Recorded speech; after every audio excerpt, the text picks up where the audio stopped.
იმდენად დიდი შთაბეჭდილება მოახდინა გიგას მონაცემთა ანალიტიკის basic კურსმა, რომ ბევრი არ მიფიქრია და advanced კურსის გავიარა. შოთასგან განსხვავებით, მე მხოლოდ basic კურსი მაქვს გავლილი, თუმცა კურსდამთავრებულთა ღონისძიებაზე მოვიგე გრანტი, რომლითაც უახლოეს მომავალში ვაპირებ მონაცემთა ანალიტიკის advanced კურსის გავლას.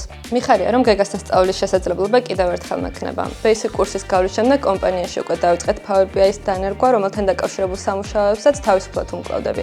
თუმცა ვფიქრობ, advanced კურსის გავლა და დამატებითი ინსტრუმენტის Python-ის შესწავლა კიდევ უფრო დამეხმარება ჩემი კვალიფიკაციის გაზრდაში. გარდა იმისა, რომ ვისწავლეთ სხვადასხვა მოთხოვნადი ინსტრუმენტები, როგორიცაა SQL, Power BI, Python-ი და სრულყოფილად დავეუფლდეთ აღნიშნულ პროფესიას, Smart Academy-ის კარიერის გუნდი დღემდე მეხმარება პროფესიულ განვითარებაში. Smart Academy-ში სალექციო პროცესი და სხვა ადმინისტრაციული საკითხები ძალიან მოწესრიგებულია. სასწავლო კურსები მრავალფეროვანი და საინტერესო. მიხარია, რომ Smart Academy-ის კურსდამთავრებული ვარ.